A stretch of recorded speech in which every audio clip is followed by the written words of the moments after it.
Hey, what's going on everyone? Mecha here and welcome back to another Fire Emblem character guide. Today we're going to take a look at Fire Emblem Awakening. This is a game that I finished a while ago, let's playing, and I played it like 2 or 3, 4 times now, so I think I sort of know what I'm doing at the very least. And I'm going to go over the characters and how helpful I think they are for newer players. That's what these character guides are for. People that just play Awakening for the first time and they want to know which characters are recommended to use, which one take a bit more effort. If I like this character, how would I go about making them the best they could possibly be, or at least make them useful enough that they aren't a giant pain to use. It's not a tier list. Tier lists are usually about meticulously making sure that everyone's utility is objectively measured and then putting them in the right place. Character guides are good as long as they have the general idea right. The units are not in any kind of order within their categories, not necessarily saying that Chrom, for example, is better than Tiki. I'm just saying that Chrom and Tiki are usually within the same range of helpfulness. Now I categorize these in a bit of a different way from most of these character guides because Awakening is a bit of a different game from most.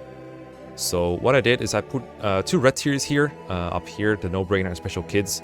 These are units that I would recommend anyone use regardless of their preferences. You don't have to, but they make the game the easiest and also just pretty fun to use, honestly. Then we have the orange one, good no reclass. That basically means units that are good without the help of a second seal, as opposed to the units in the green tier, which are more about units that I think are good enough to use. In fact, they're pretty good, but they might need some help, and that help can come in the form of a second seal, which is a really broken item that I'll discuss later on. But I think the units here, they can work in the long term without any reclassing, but I think they're much better if you give them a second seal. Whereas these units, I think they're good regardless. If you give them a second seal, they'll be even better, of course. But yeah, second seal is pretty big. Then in between they have the utility. These are units that I think are good, not necessarily for combat, although Anna, for example, is pretty good at combat. But they're mostly useful because they can do things that are not combat. Basically staff using and thief utility, so opening chests and doors. If you're on a map where that seems useful, then you should field these. If you don't think they're going to be used on that map, then don't bother. And then there's high effort. These are units that I think, even with second sealing, they're going to need quite a bit of help to get good. And in fact, they might never get as good as the units up here. You see, it's only 2 people, Donald and Inigo. Don't get me wrong, you can make these units work, and I've actually done so. But definitely, I think they're a step below the good with some help category. And then finally, they're the kids. They're below high effort, not necessarily because they're worse in every aspect. Like, actually, they're pretty damn good at stats and growing and just becoming monsters for the late game. But kids, by definition, require effort because the way Awakening works is you can pair 2 units together, a dude and a girl generally. And if you get into as support, they will generate a paralog, and in that paralog you can go beat the map, get the kid, and they'll join your army and help you out. And these kids, they start at level 10, so the level where you can second seal them into another class if you want to, and make them really good from there, because they'll inherit like base stats and growths, as well as skills from their parents, which, it's great if you want to customize a character and make them really powerful. That's what Awakening is all about. But it is extra effort, and for that they get a tier of their own to indicate that they do take a bit of extra effort. But if you like going that route, if you're playing Awakening because of kids, and a lot of people do, then these units are perfect for you. So what I'm basically saying is just because these are on top and these are on the bottom doesn't mean that these are in every single way ever possibly the worst, and these are always the best. It's just mostly a ranking by how much effort it takes to make them good, because in the end, all of these units, including the high effort ones and including the kids, can be good. It's just a little tough to qualify exactly how good. So I'll go over the units each in a little bit more detail, not super deep analysis because otherwise the video will get really long, but just a general impression / overview of how you should use these characters if you want to make them good, or how you could use them if you wanted to. Of course, you're completely free to play the game however you want, but this is what I would recommend. So first of all, No Brainer has the Robins, female Robin and male Robin. Just your customizable avatar at the start of the game. You can change their own hair colors and their voice lines and everything. I recommend anyone use these because they're just absolutely busted. They wanted to make a power fantasy game, and one of the power fantasies is, of course, the player being a really powerful character in their personal RPG adventure, or whatever you want to call Awakening. So Robin has a couple things about him that make him really good. One of them is that they can grow really fast thanks to the veteran skill that they start with. That gives them 50% extra experience in every single battle that they do, and as long as they're paired up. And pair up is a really good Awakening mechanic for snowballing and becoming really good, because it only offers benefits. It doesn't really have any drawbacks. You just get, well, Robin gets extra XP, but every unit that does it gets stab bonuses from their partner. They have a chance to dual strike, which is just an extra chance to attack. They have a dual guard chance, so a chance to just block an enemy attack somewhere. They can add movement options. You can chain pair-ups together to pass a unit over to someone else to get them across the map in one turn. It's really fun to experiment with, and I recommend you do so. But the summary for Robin is that they can abuse it with Veteran to get 50% extra XP. The other thing that makes Robin really good is access to every single class ever. So if you give them a second seal, they can just change into another class entirely, as long as they're level 10 or above. It's actually not super relevant for Robin. Like, I think even without access to all these classes, it'd still be up here because his base class is really good. The Tactician, which promotes into Grandmaster, it uses swords and magic, and honestly magic is all he needs for the entire game. It's basically a mage in disguise. You can use swords if you want to, but magic works so well because it's one to range and hits on enemy resistance, so we can counter any enemy type besides maybe like longbow users, and usually one round them because the resistance is pretty low. So that's how it would use Robin. Just keep him in his base class, go Grandmaster. Another cool thing about Grandmaster is they get the skill Rally Spectrum at level 15. It takes a while before you get there, but if you do get it, then Robin can buff everyone else within, I think, 3 squares of him by +4 in every stat for a turn. You can use this as many times as you want during a battle, so you can turn everyone else into a god too. It doesn't have to be just Robin. Although if you want Awakening to be just Robin, he can solo the game if you want to. It's actually the easiest way to play the game on any difficulty. So Robin is insane. I definitely recommend using them. Frederick is up here, not because he's so good all game long, but because Frederick himself is just amazing in the early game. He is a Jagan type of character, which means he starts off better than everyone else, and the idea is that he falls off and becomes worse, which holds true for Frederick. His combat is definitely at this peak in the early game. He's a Silverlance that just one-shots everything that he encounters, but he also just has good stats in general. He can weaken enemy characters for others to kill. Sometimes he double attacks, sometimes he doesn't. Depends on like if you pair him up and what kind of enemy he's facing. Mid-game, Frederick falls off a little bit. His speed stops being sufficient to double quite often, and as a result, if he's not OKOing something, he's usually not one-rounding, but he still makes for a splendid pair-up partner for all game long because he gives like strength, defense in huge amounts. He gives him +1 move, and he also gives a bit of speed, so he makes almost everyone good just by pairing up with them, even in the mid to late game. And that's how I would recommend using Frederick. Because early on, use him to dominate the field if you want to, get yourself out of trouble, or pair him up with someone like Crom to make him really good at combat without, you know, having Frederick in the front line to take a bunch of kills. If Frederick does end up taking kills, don't worry though, because his growths are still pretty good, and it's honestly not a bad investment to use him or anything. So if Frederick ends up killing like half the map, it's fine. You'll still be fine. Like, you don't have to worry about it. It's not the most XP efficient thing to do, I know, but it will work out fine. But yeah, use him in the early game to bail you out of hard spots, and then later in the game, make him a pair partner.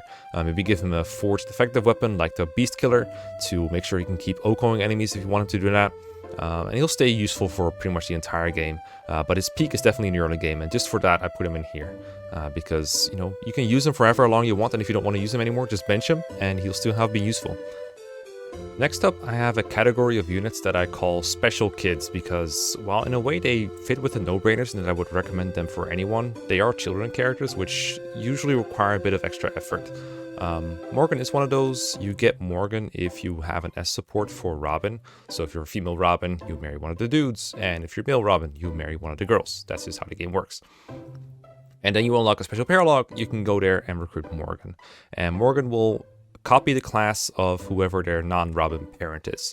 So if you have male Robin marry Lissa, like in my Let's Play, then you will get female Morgan, who will be a cleric or priest or whatever the female healer class is called. So you might have to reclass them to something else if that's not what you want, but they will inherit all the class options that Robin has. So if you want to go Grandmaster, aka Tactician, then you could just second seal into that. If you prefer them to be a Dark Mage, for example, which is not a really good class, you know, it has Nosferatu and everything, which is buy one Awakening, gives you a bunch of extra health whenever you attack, and has no weight because Awakening has no weapon weight system, then you can just go Dark Mage instead, and that will be pretty good. What I like to do is pass on Rally Spectrum from Robin to Morgan, in which case you'll want to wait with unlocking the paralog, or actually playing the paralog. You can unlock it early, but don't play the paralog until you have a level 15 Robin with Rally Spectrum in there.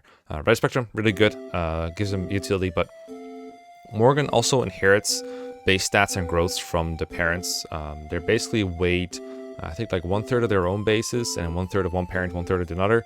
And in the end, that means that if you have a really good Robin, you'll probably have a really good Morgan as well. And since Robin is one of the best units in the game, Morgan will also be really good. So you just get an extra, I wouldn't say copy of Robin, they'll probably be better at the same level as Robin, but they'll probably won't be at the same level.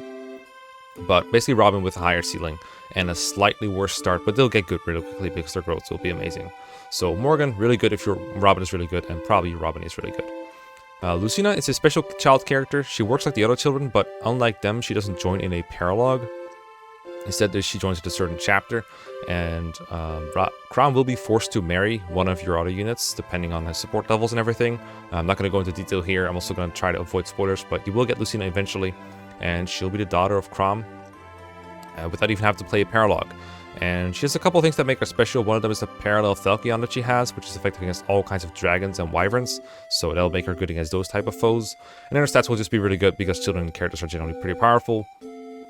And she'll probably join before all your other kids, so more time to train her up there. She can reclass as a Cavalier if you're into that, or you can just keep her in her base class. The Lord class is pretty good as well. Just a pretty good sword fighter in general. Has access to lances after promotion if she goes Great Lord or if she goes Paladin. Good stats all around. Just a good character to train up and use because their long-term stats are pretty good. That's the red units. These are units I would always recommend using, even if not for unit reasons, like how good they are in combat. The story basically revolves around like Robin and Lucina, so you might as well. Then we have good but no reclass. This is a group of units that I think is good even if you don't give them a second seal. If you are handing out second seals to anyone with no worries, then you can kind of merge this tier or this category with the green one, good with some help.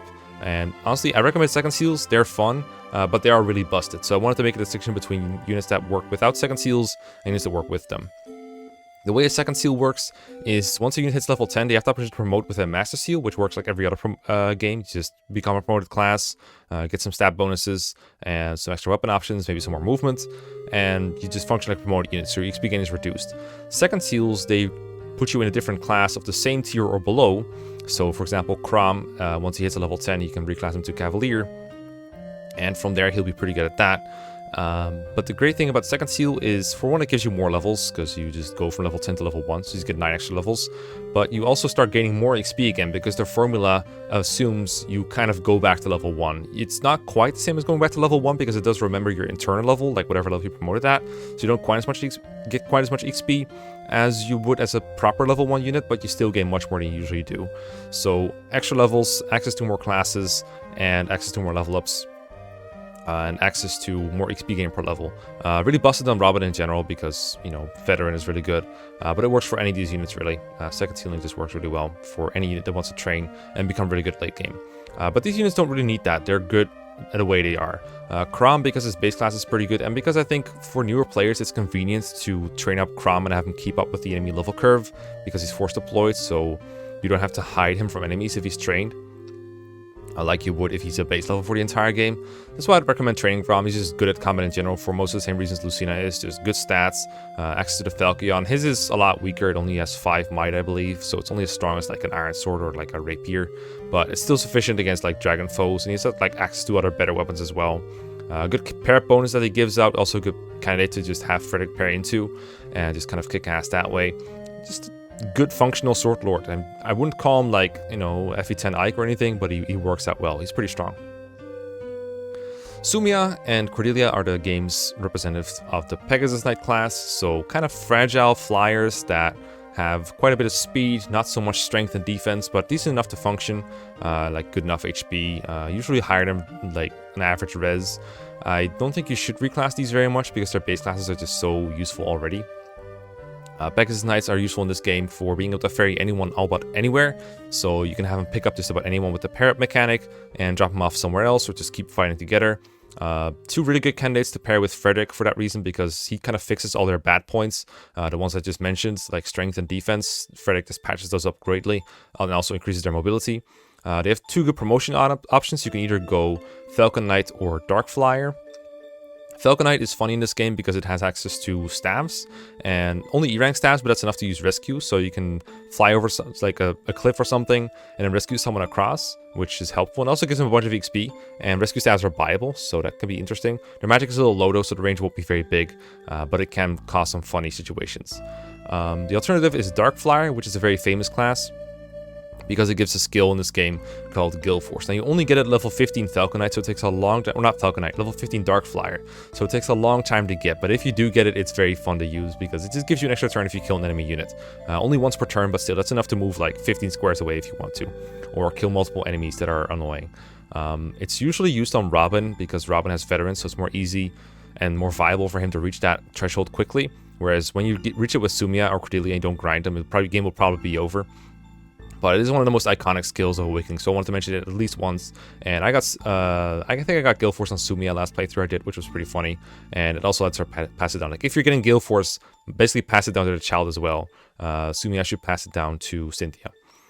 So yeah, that can be fun. And Cordelia gives it to Severa, also fun. Not recommended if you don't want to grind because it does take a long time. But if you do grind, it's something to keep in mind. If you're not grinding, these will just hold up well for combat, especially if they have a good pair partner. Just good enough combat to like suffice. Sometimes they have strength issues, especially Sumia, but it shouldn't happen too much. Cordelia's a little bit more underleveled, so she joins like around chapter 7, I believe, where Sumia joins very early in like chapter 3. So you have more time to train Sumia, but she's also at a point where everyone else is a little weaker. So which one of these you find easier to train might be up to how you play. Olivia is this game's dancer, and dancer's always a bit of a complicated affair because on one hand they're some of the most powerful and useful units in the whole game and they're usually at the top of tier lists, but on the other hand I always hesitate a little bit on recommending them to newer players because they do take a lot of care to use. They're very fragile, they don't counterattack, and they can cause an easy death and restart if you don't use them properly. So for most games I still put them at the top. I still think they're no-brainers for most people, but for Awakening I put them a little bit lower in good no reclass in this case, because Olivia's in a game where there are ambush reinforcements that appear on the same turn that they get to act in, so an enemy phase. And I can get Olivia killed very easily if she's anywhere close to reinforcement spots. Thankfully in Awakening they're usually indicated pretty quickly, or pretty clearly. There's usually stairs or forts that show where they're coming from, and often there's even a warning by the boss. It's like, haha, reinforcements are coming from the back, so we better make sure we hold on to them because they'll be caught by surprise. So then you'll know, okay, there's a wave of reinforcements coming. That will surely obliterate someone. In those cases, you can either move Olivia away from those places, or you can pair her up into someone so she's not in danger, or you can cover the reinforcement spots that they'll probably come from. If you know how to do that, then Olivia is just fine in Awakening in general. Very flexible, or rather she makes your other units more flexible, giving them more movement range, extra actions. Basically just think of her as an extra way to make your best combat unit move again, or your extra staff unit, pull off an extra rescue, switch up some pair-ups. Just a lot of ways you can make use of a dancer, even in Awakening, even with broken pair up and everything. She's still very useful, but you have to be very careful because it can go wrong very quickly. She only joins in chapter 11 from the top of my head, and that's like when enemy reinforcements start being a really big thing, so you do have to be very careful. But still, if you have trouble using dancers, what you need generally is more practice because they are really, really helpful. But learning how to use them is one of the most important ways, I think, to becoming a better Fire Emblem player. So still good, no reclass. Like, I would not recommend reclassing Olivia. It's just dancer good. Then you have Flavia and Basilio, who I'm just going to kind of do in the same breath. They both join in the same chapter. They are really powerful late game pre-promotes. Not as strong as someone like Athos from FE7, or Galzus from FE5, or Sed, but still really useful. Flavia especially, I've really gotten a liking for since my last playthrough. She's a very good enemy phase unit because of her skill set. She's a hero, so she has Patience, Arms Thrift, and Soul. All good skills to maintain her weapons and maintain her HP. Patience makes her dodge more often, hit more often. Soul restores her HP with, I believe, a skill percent proc chance whenever she attacks, so it's kind of like having Nosferatu. And then Arms Thrift preserves her weapons. I'd say about 50% of the time if you use Rally Luck on her, because it's luck times 2%. So that makes her pretty good. And Basilio doesn't have those skills, but he's a warrior with a lot of HP, an A rank in Axis, which allows him to use the Health Wrath, which I think you get the previous chapter, just a lot of power in general, and also Rally Strength, which is a very helpful utility skill, you know, increase everyone's nearby strength by 4. That's pretty strong. So these two are pretty useful, regardless of who you've trained. Now, if you got to the point where they join, which is pretty late in the game, and also I just got a notification. If you get to that point, you've probably trained several units that are as good or better than they are. So my experience on my first playthrough was that I didn't feel like using them, but you should give them a try at least once if you're playing this game, because I think they're really fun to use and really funny, and I think everyone should enjoy how good they are. But I understand if you just want to bench them and continue with the units that you've trained for the last 20 chapters, but just know that they're pretty good. Tiki is a similar thing, a good mid-late joining pre-promotes. They join a bit earlier than Tiki, or Tiki joins a bit earlier than Basilio and Flavia, so she's available for a bit longer. I find that Tiki is pretty bulky overall. A lot of that bulk comes from her Dragonstone, but that's like the only thing she ever attacks with anyway. Bit of trouble with doubling, I do remember. I played on hard mode. I'm not quite sure exactly how far she is from doubling, but I usually find her better for tankiness than anything else. Great thing about Tiki and Mannequins in general is they have 1-2 range in this game, so they can counter archers and mages just fine, while also still being able to counter everything else, like you know, mercenaries, heroes, warriors, whatever. So they're pretty flexible in that regard, so you can just kind of plop them in combat and have them go at it. I don't think she's as strong as like a trained Naui, for example, but still pretty damn powerful. So yeah, that's the good no reclass part. Honestly, the first 3 are just units you should train that are pretty good. Olivia as a dancer who is good in her own way, and then 3 good late game pre-promotes. You know, pretty self-explanatory. Then we have the utility category, which as I said is units that are good for things outside of combat, so healing and thief utility. Lissa is useful for her early healing, whenever someone gets injured, like Robin or Crom, or whoever you get in Chapter 2, like Fake or Sully. If they're at half health, they can't fight very well, you want to heal them. But if they have to use a vulnerary, they can do something like attack an enemy or go into a pair-up. So having Lissa there basically works like a pseudo-dancer, like it just gives them an extra turn to work with. And also you have more heals than you have vulneraries generally, so it's also more convenient for you. So for that reason, Lissa's pretty useful for the first couple chapters, and she's my favorite early game healer. Maribel is also available. She joins in Chapter 5 as a troubadour. Usually I favor the healer that's on a horse over the ones that are not, and Maribel would be such a healer. But I find Lissa better. It's kind of my personal preference. But Maribel, I don't find her horse as useful for some reason. Her stats are also noticeably worse than Lissa's for the most part, I think. Neither of them are like super great at combat or anything, but Maribel just doesn't have as much availability to, you know, gain levels. And also I don't know, I just like her less. But you know, either way, they're both healers. They can both use staff utility. They both have enough magic to make rescue staffs have some serious range, so you should probably try both and see which one you like best. I would recommend Lissa more than Maribel, but both of them are probably workable if just for staff utility. That makes them good. One reason that they usually don't go to mid to late game for me is that you get a couple of staff units that are just better without a whole lot of effort. One of these being Anna, the other one being Libra. Anna is a combination of a thief and a healer, so she can open chests and doors for you, but she can also provide healing. She has a lot of movement. I think she has 7 or 8 at base. She's like the trickster class with 7 move and +1 move from her skill set. Let me just double check that on Oifi to make sure I got it right. Oifi, where you at?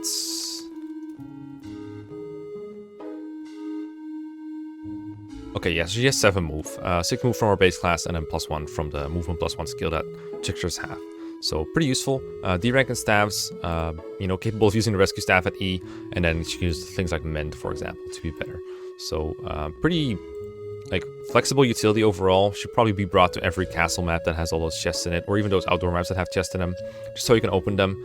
Saves you the time of training up Gaius, for example, who is more of a utility unit by himself, but probably won't be a very good staff unit. He joins in Chapter 6, so any chests that appear before you unlock Anna will be his to get. There's not that many, but there's a couple. You can get like a secret book with him. But Anna joins after 2 paralogs, like 2 of her own paralogs. You only really have to do... I don't remember if you have to beat the first one that Anna appears in, but you do need to beat the second one, which unlocks after a while.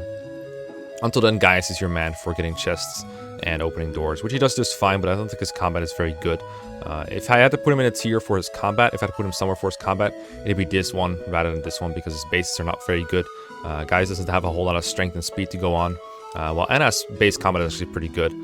She can use 11 swords at base to, I think she one-rounds with it, but she also just has C-rank swords for like killing edges and just pretty high strength and speed in general, whereas Gaius' bases are not as fantastic. They're more like your GBA thieves, you know, like Matthew, Chad, maybe more like Legault, I guess, Colm, that kind of thief. That's what Gaius is. Then there's Libra. Libra is a war monk, and he can use axes, but he can also use staves, and the staves are really what makes him useful. For the same reason as Anna, there's not a whole lot of things that Libra has over Anna when it comes to stats. I do think axes are a bit better than swords, but it about ends here. Anna is faster, Anna has more movement, so I generally find Anna more useful than Libra. But either way, they're both useful, and sometimes you want to deploy them both. The high range on rescue and physic is just very nice, and overall I think it works just as well. Just use him to heal your dudes, and if you don't find it useful anymore, just bench him and use someone else. Pretty simple. Next, we have units that I think are pretty good if you're willing to hand out second seals or grind a bit, but if you're just using them in their base class and promoting them like a regular FE unit, then they'll probably fall short compared to the units up here. So we got Sully and Stahl, for example, both Cavaliers that join in Chapter 2, and they're not super impressive at base, but they're good enough to where you can feed them kills if you want to, and it honestly kind of goes for Vake as well. They don't really work that well on their own. They're not going to one-round things like a Trained Robin or like Frederick, who is super overpowered at the point of the game, but they're good enough in normal and hard, and on Lunatic, they're pretty awful, but we don't talk about Lunatic. The Cavs have the nice thing about discipline. They have like low base ranks in like swords and lances, but they'll be able to grind them up through this discipline skill, which grants double weapon XP, so soon they'll be able to use better weapons. And I trained them both, and I found them okay in my last hard mode run for whatever that's worth. But they didn't really have stats high enough to match up late game, so they really want to reclass it to something else. Now, the cool thing about Sully is that she has access to the Wyvern tree, which gives her access to, you know, having axes, and just a better class in general, because Wyvern Rider has just good skills like Strength +2 and Quick Burn, and also just more flexibility than the Paladin class. Stahl, unfortunately, he only has classes like Cavalier, Archer, and Myrmidon. Cavalier, like, don't get me wrong, Cavalier is a good class in Awakening, but it's not an auto win for a unit in like it is in other games like FE4, for example, Genealogy. It's okay, but it's not super great. And then Archer and Myrmidon are just not as great as Wyvern Rider. So I think Stahl is the one I recommend less between the two if you have to choose one of the two cats. So I would recommend Sully over one of these two if you're looking to a good reclass Cavalier. Fake, I enjoyed using a lot for my Let's Play. I got an imposing axe through one of those sparkling tiles early on, and I started one-hit killing enemies with it, and it's super fun. So if you get one of those, definitely give him a try and watch him Oko stuff at like 40% hit rate. Much recommended. I used the second seal on Fake to turn him into a barbarian, which I really enjoyed because he gets a despoil skill, which gives him a chance to generate, just a gold bar that you can sell for 1,000 every time he kills something on player phase. So that's pretty fun. Without the second seal, I don't think he would have ended up as nearly as good as he did, but mine did end up really good because he got those extra levels, extra chances to grow, and higher XP gain for a while. And then when he became like a warrior and then a berserker, he just got overkill stats. But that's my experience. I think generally for most people, he would end up about average if you used him normally, like without a second seal. With the second seal, pretty great. This guy, Kellum, he wasn't around a whole lot in my Let's Play, but I sort of know what he can do. The cool thing about Kellum early game is that he gives a giant defense bonus to your units whenever you pair him up. In that sense, he can do a similar thing to Frederick, where he turns someone who has some questionable durability, for example Sumia, into someone who has good enough durability to do some enemy phase action. He also gives some strength, so that can be pretty helpful as well. His reclass options are not too great from what I remember. I believe he gets Thief, which is, the joke on how stealthy he is, despite being a giant tank of armor. But I don't think he has anything else notable. He has Priest, that's not very good. The mobility thing, that's usually a problem for Knights, is not as big here, because you can just pair him up with someone else with more mobility and get him along that way, but usually isn't worth doing very much. I wouldn't recommend Kellum for like a long-term unit for much, but the para bonus in the beginning of the game as a defensive knight is pretty helpful, and sometimes he can like wall off people. But I haven't really tried him out very long-term, so I might be wrong on this, but I think he belongs here. I don't think he's as bad as to be, or rather, I say bad, but whatever you mean, he's like high effort as these units, but he's alright. So Rickon is the second mage you get him after Muriel. I don't think he's great or anything, but he can kind of work. Sage is a pretty good class in this game. I'm generally partial to dark mages myself because they have access to Nosferatu, whereas normal mages do not. Rickon doesn't have great magic, but it's good enough to where if you gave him a rescue staff, for example, he could do some work with that. But since he has E rank staffs, he can't really do anything like physic or yeah, mostly physic that people like Libra and Anna can do, for example. So I don't think he's super great as a staff bot either, but rescue staffing can work, I guess. Other than that, it's the kind of an underleveled mage. It's going to take some work to get going, but once he does get going, he's pretty fine. So I think he's better than these two. Less grinding needed than Donald, probably. Also less returns, which is why I initially had him in high effort, but I don't think he's that awful. He's just kind of okay, but probably combat-wise, probably the worst unit in this little group, but still usable. Lonku is kind of cool. He joins as the quintessential Killing Edge Myrmidon in the early game. Pretty fast, so if someone has trouble doubling, like maybe Frederick or Kellum or even Vake, give him a speed boost and maybe they'll double some more stuff. And, you know, the chance to dual strike with a crit if you get in that Killing Edge. Also pretty good on his own if you just give him like a Kellum pair up or a Frederick pair up to just kill units in one round, because his strength is usually not good enough to just kill enemies within one round of combat. But with a strength boost, he can probably get there and do fine. Also has access to the Wyvern class if you promote him, or if you second seal him into that, which also makes him pretty good for a long-term combat unit. Or you can just keep him as a Myrmidon Swordmaster, make use of his giant speed against other speedy enemies. That can be nice. That's how I would generally use him. Pan is someone who I think is so good as a second sealer that she could arguably be up here, but I really wanted to be strict about the second seal rule and be like, okay, if you need the second seal to be good, you belong in this one. But just know that Pan with the second seal is very good. So she joins in the Tagwell class, which is basically like the Lagoose from FE9, where she's kind of strong-ish, but only locked to one range weapons, only able to attack using the Beast Stone, and not able to do a whole lot because of it, because the Tagwell class bases are pretty bad. But if you reclass her out of it, she can become a Wyvern Rider and then become really, really powerful, because the Wyvern Rider has much better base class stats than the Tagwell class. And as a result, she'll actually be pretty powerful. So if you're doing things with second seals, I definitely recommend Pan. She's very powerful in those. I don't think there's anything else that's super notable outside of Wyvern Rider. She can become a thief, which is like, again, it's not very great. You don't really need more than one thief, and you already get a good one at base that can just steal stuff for you, and then a good one as a pre-promoted later on. So you don't really need to train a dedicated thief like Pan. If you're going to second seal her, just turn her into Wyvern Rider and go nuts. The one bad thing about second sealing a unit is sometimes they reset their weapon ranks, and Pan does not have an X rank to speak of, so you're going to have to grind from Bronze X on.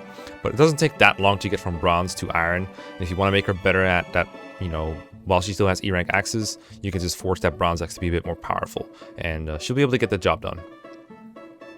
Then there's Muriel. I think Muriel's pretty good, assuming you are allowed to Dark Mage, or turn her into Dark Mage with the second seal, because as I said, Dark Mages are just pretty busted in this game, thanks to Nosferatu being so good.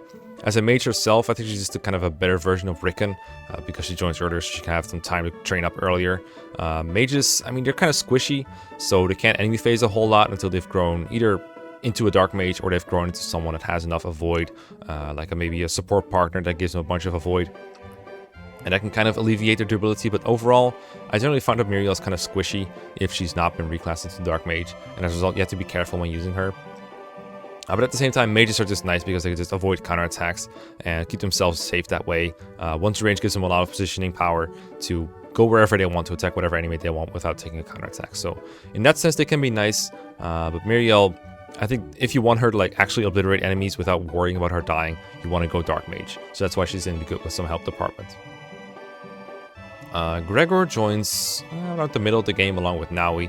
He's a mercenary, and that gives him access to the same skills that make him as good as Flavia. So things like Soul, Arms Thrift, Patience, all pretty nice to have. And I didn't second seal my Gregor in my last playthrough, so I didn't really use him to his full potential. I think if you do want Gregor to be as best as he can possibly be, you want him to second seal him into Barbarian, the class that I suggested for Fake earlier, because there he can access to, well, mostly just a higher powered weapon in axes, as well as, what's it called, despoil for some free gold generation, get some gold for some good forges, give him hand axes so he can counter at 1-2 range. Hero is still a pretty good class for him, and also for Fake actually, to have access to Soul for more enemy phase sustainability later on. If you wanted to just juggernaut through enemies, he's going to need some way to keep himself healthy and occasionally heal himself. So the same options that are available to him are available to Vake as well. But Gregor, I mean, his growth still hold up pretty fine. I mean, I didn't really talk about growth rates a whole lot in this whole thing because Awakening growth rates in general are just absolutely nuts. You can expect to get like 3 to 4 stats every single level up, and they'll usually be relevant. So I definitely recommend trying Gregor at least once in a playthrough. And it's not the unit I would recommend the most, but I think he's one of the funniest units in the game, so you should try him at least once.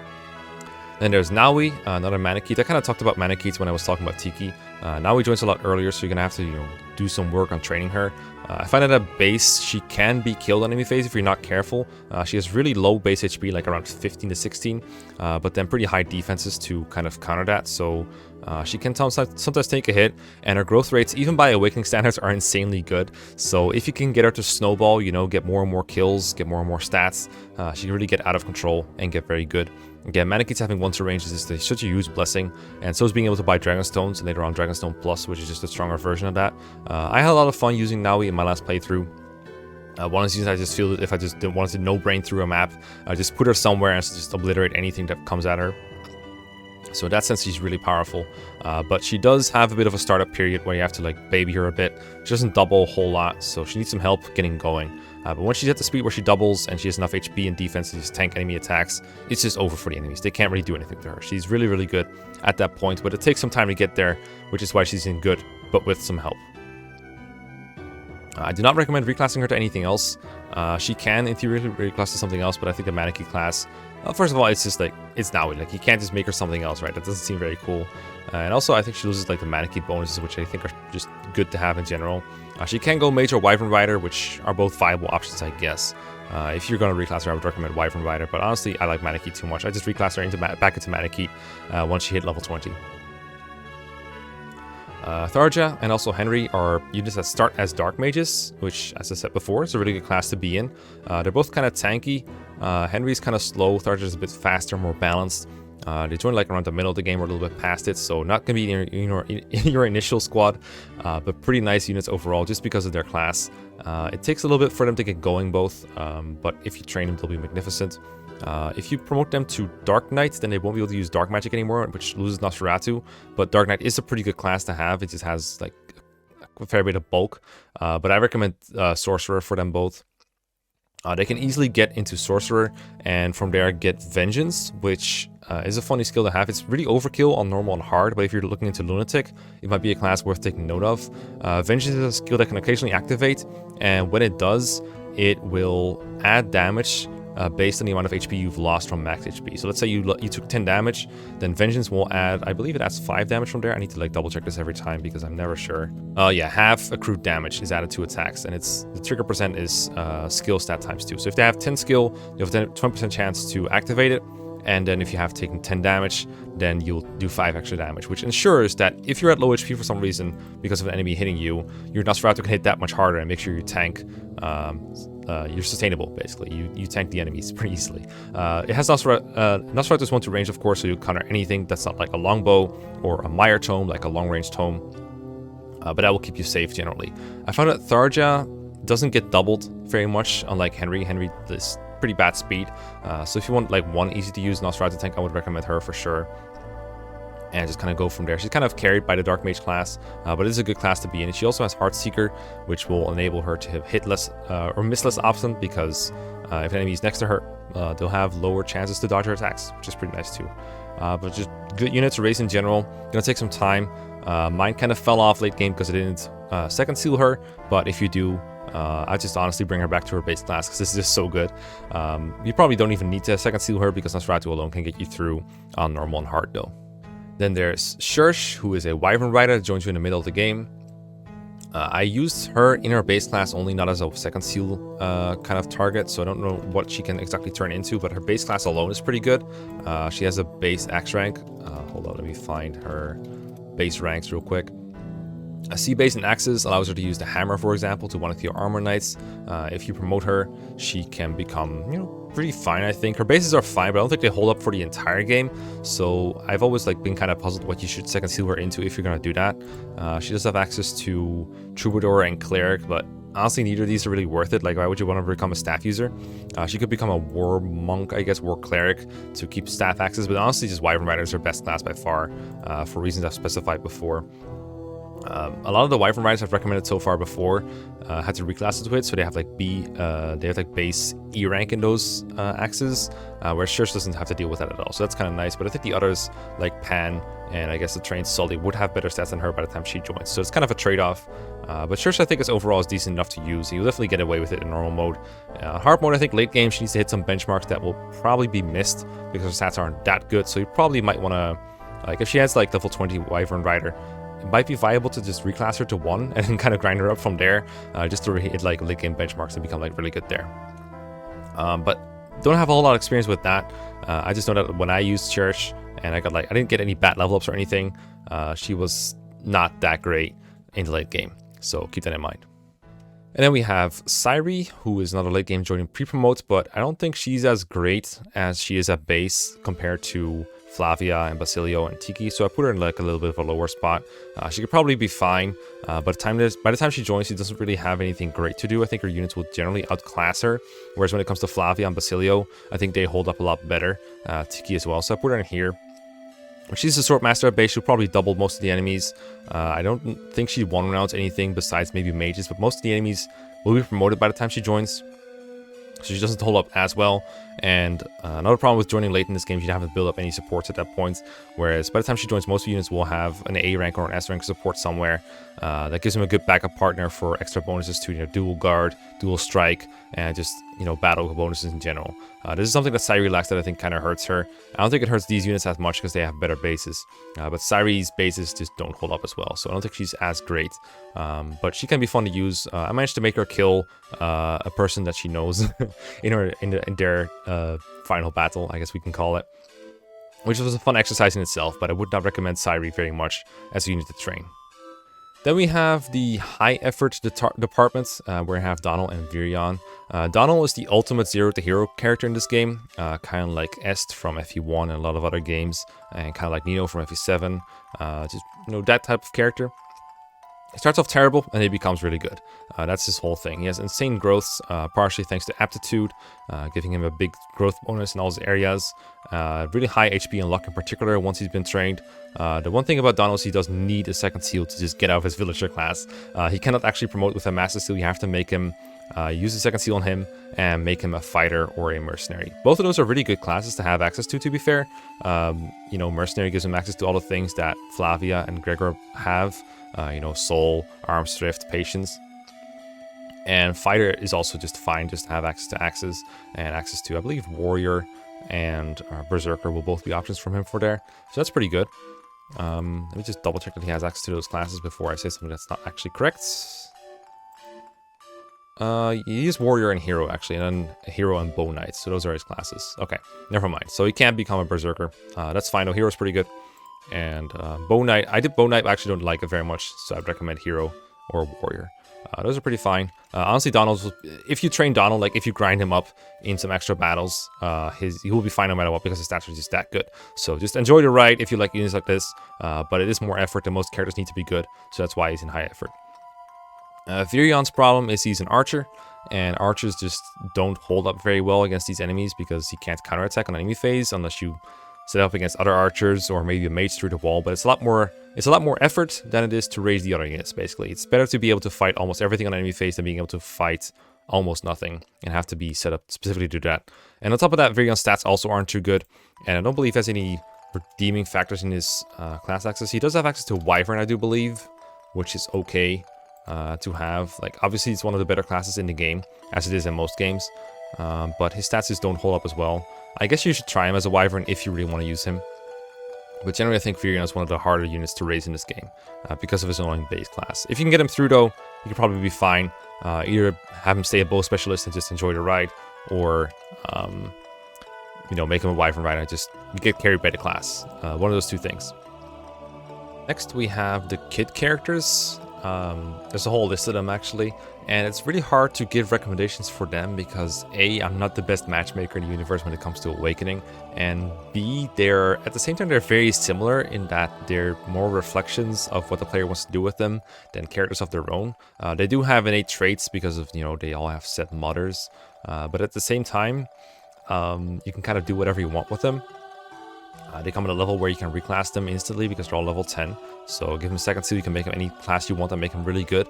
And at the same time, they're not even part of a normal Awakening playthrough unless you go out of your way to get them. You need to get to their paralog, you need to pair their parents.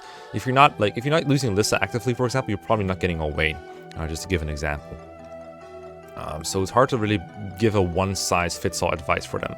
But I'll just go over my experiences with them. These are not reflective of anyone's playthrough in particular, but just to give you an idea of what they can do and what they have done for me, with some notes about what can be done differently to make it perhaps better or worse. If you want to make them worse, I don't know. Anyway, Owain is the son of Lissa.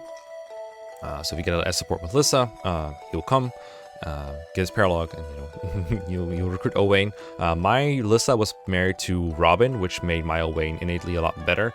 Gave him access to every single class he could have. I just made him a Dark Mage because I'm boring and Nosferatu is very overpowered. And since Owain is one of my favorites, I wanted to make him overpowered. So he got Tome Fair from Lissa's Sage class, and he got, I think I gave him Veteran from Robin just to make him level up faster. And he's exciting to use and everything, but as Dark Mage, he's kind of stomped everything because Dark Mages kind of do that in this game. That's how he did. Normally, he would only have access to a couple of classes. He's probably best off as either a main sword user or a magic user, and that's pretty much all the advice I can give him, hypothetically, if it wasn't just being paired, or if Robin wasn't his dad. Inigo is the son of Olivia. Big thing on Inigo, his paralog can theoretically be unlocked very soon. Because, what I did, for example, was pair Olivia with Crom, and since Olivia joins in chapter 11, the game kind of assumes that she's going to be paired late, so they made Inigo's paralog really hard. But Crom is forced to marry someone by chapter 11, or by the end of it, or it's like chapter 12 maybe, but either way, he marries very quickly. And then as a result, I got the Inigo paralog way earlier than I was supposed to, and I got faced with a really hard paralog with a lot of promoted enemies that I couldn't really handle very well. I still beat it, but I wouldn't recommend the experience for anyone, so leave that one until later if you unlock it early. That said, Inigo, he's a mercenary, so he has access to the same skills that, for example, Flavia and Gregor have, and they're very good, soul, patience, arm strifts, the works, pretty good. Mine never got second sealed, so mine never reached his top potential. I used him as a para partner for Kjell for the most part, so he just went through mercenary hero like a normal person. But mercenary class by itself is pretty good. Brady joins as a priest. I've heard he's one of the worst kids. He is the son of Maribel. Mine was paired to Virion, himself not a very good unit, but I gave him access to Archer, which I reclassed him into, and I made him a Sniper just to have one on my team. Like I said, Archers have a lot of trouble in Awakening doing anything relevant if you're just trying to storm through an enemy phase and killing everything. Snipers just cannot do that no matter what, how strong they are, and mine wasn't even that strong, but he was alright. He can kill flyers if you wanted to that way, but generally he's probably going to go Sage or War Monk, because those are the classes he has access to. Like, he's more of a magical kind of unit most of the time. So you might want to magical that. But I didn't really pay a whole lot of attention to pairing him, so I can't really say a whole lot about Brady overall. Kjell is a knight, daughter of Sully. Now, Sully has access to the Paladin class, obviously, so you'd think she could too. All I see for class access on her, for Kjell, for Oifibot, is Knight General Great Knight, and that's it. So I'm guessing that's all she has, but maybe I'm wrong on that. Either way, I had Sully paired with Vake, and have Vake pass on counter as more of a joke than anything serious, but it also means that I had some pretty good HP on her, I guess. Nothing else really stood out. I don't remember what exactly her class options became when I got Vake, because gendered class access is a bit weird in this game. If someone, there's a like Barbarian, for example, I think is a male-only class. You can't really pass that on to a daughter like that, because, girls can become male-only classes. So you want to watch out for that a bit. I'm pretty sure, Sully, for example, is Wyvern Rider. I was kind of surprised to not see that show up in Kjell's class access thing, but maybe I'm just misunderstanding how it works. Let me just check that real quick. Yeah, so Kjell should have access to Wyvern Rider if you have Sully as a parent, which is always the case. So Serenus Forest specified this, but Oifibot didn't for some reason. But okay, I would recommend that as a class if you want to go Wyvern Rider. I know it sounds kind of boring and recommend it for anyone, but I'm just giving you the advice on how to make them the best. If you want to stick to her as a general, which I did from our playthrough, they'll probably work well too. Just have a tank that can just kind of obliterate anything, even if it has to happen in one hit instead of 2 hits, or 2 hits instead of 1 hit. Cynthia is a Pegasus Knight. Pegasus Knight itself is a really good class, and the promotions have elaborately gone over for Sumia and Cordelia's reviews. So 2 pretty good options there. If you want to pass on Guild Force, I recommend it. Like if you're gonna grind for 1 Guild Force, you might as well grind for 2, right? So just wait on playing Cynthia's Paralog until you've gotten Guild Force and just go from there. Same goes for Severa in that regard when it comes to Cordelia, because you know that's Guild Force good. That's really all I have to say on that regard. But her base class is pretty good, and then she can inherit some more if you want to, but I think generally she can just kind of work with what she's got. The children do not really need to second seal, I think, to become super good, as long as you pay close attention to what they have. And if you want to supplement it, then you probably should, but I don't think they necessarily need second sealing. Severa is mercenary at base, so the same good classes he has access to, or the same good skills that Inigo had, are applied to her. Pretty good class set in general, I believe. I think she has... I mean, obviously she's going to have Pegasus Knight because, you know, Cordelia exists. Or I guess not. She's got Hero and Bow Knight as her classes here. No, she does have Pegasus Knight. Okay, again, Serena's Force coming through. I'm sorry for looking this up real quick, but I just wanted to make sure. She can become a Pegasus Knight, which is pretty good. I know she can also become a Wyvern Rider if you want her to. Just got to pass it on from her dad. So you're going to have, like, Longku, for example. Jerome is a Wyvern Rider at base, so that alone is a pretty good class to have access to. I think he can get some really high strength if you give him, for example, Vake as a dad. He's the son of, I keep wanting to call her Minerva, but her name is Shersh, so kind of the same. It's not super common that they have the exact same class as their parents, but there you go. I thought Jerome pretty good. I had Gregor as his dad for high strength and access to soul, which worked out pretty well.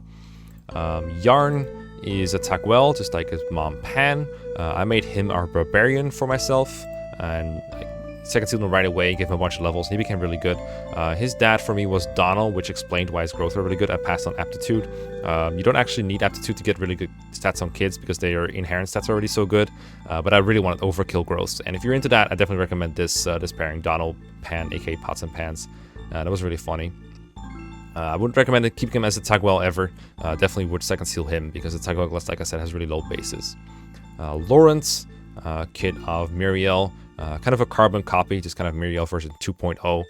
Access to Dark Mage is pretty much a given because Miriel already has it, so you can make him a Nosferatu tank if you want to. I paired Miriel with Longku and passed on Vantage from him, and then Magic +2 from Miriel because I didn't really care, and that made him really good because Nosferatu is that good. Vantage has nice synergy with Nosferatu in that if you're low on HP, you can Vantage and attack first, because Vantage, when you're at half HP or less, you strike first even if the enemy is the one attacking you, and you can just heal HP before you get hit, so it gives him extra chances to survive, which is really nice. But generally as a Dark Mage, he's going to stomp everything. He doesn't need Longku as a parent to do that. It was just a nice addition, so that was kind of cool. Noir is an archer at base, which I've said before, not very good in this game. Definitely recommend reclassing. Her mom is Starja, so obviously again access to Dark Mage is pretty good. I made her not a Nosferatu tank because like I said, I'm boring and effective, and I didn't know how overpowered all the kids would be with Nosferatu. You could just have her be a good bow user, I guess, if you wanted to. Just turn her into like a sniper, or I think she has bownet access as well. Let me make sure. Noir, yeah, the archer tree, so there should be bownet in there, so that can work. Not sure how effective it would be because bows in general just don't work very well. But if you want to maximize her potential, like make her an absolute killer, I would go with Dark Mage for her. And then finally you got Na, obviously the daughter of Naui. If you're okay with pairing Naui, and I can think of a couple reasons you wouldn't be, but if you're okay with it, then Na's pretty good as well. Basically Naui version 2.0. I have a weird aversion about reclassing Maneki to anything else. So I just keep her Maneki if you want to, but just like her mom, she has access to Wyvern Rider if you want to, so that can also work. I paired my Naui with, who was it again? It's pretty good, I remember that much. Alright, I paired Naui with Gaius to give move +1 to Na, which was pretty funny. I didn't really notice it the whole time, but it was a funny, nice little addition, and Gaius, he mostly just has good speed for her, which is pretty cool. Na can also like pull off several other classes if you want to, so just like most of these units, it's pretty malleable experience. You can really get anywhere you want. I know the kit descriptions were pretty vague, but it's really hard to get specific advice because honestly, if you're playing Awakening, part of the fun is just making your own pairings and see how they work out. So I wouldn't recommend keeping pairing advice, like holding it in high regard. Just do whatever you want, see what happens, see what works, see what doesn't. Most of the time it will work because Awakening is that kind of game.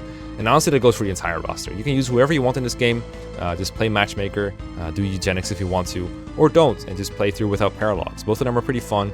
Awakening is a very smooth and very fun game. I recommend anyone play it. Hard mode is, for experienced players, is probably the best. Normal mode if you're new to like Fire Emblem in general. Hard if you're like not new to Fire Emblem but new to Awakening. I would recommend Lunatic unless you really, really love this game and you want to see and beat it on a higher level. But trust me, it will be a little bit frustrating. But hard mode in this game, super fun experience. Would recommend to anyone. And use the characters you like and have fun. Peace and goodbye.